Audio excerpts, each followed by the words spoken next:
വരെ മടക്കമില്ലാത്ത യാത്ര.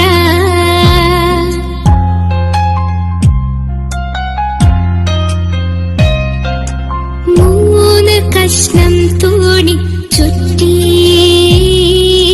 മുറിയാതെ ധിക്കാരം ചൊല്ലി. മൂന്ന് കഷ്ണം തുണി ചുറ്റി മുറിയാതെ ധിക്കാരം ചൊല്ലി.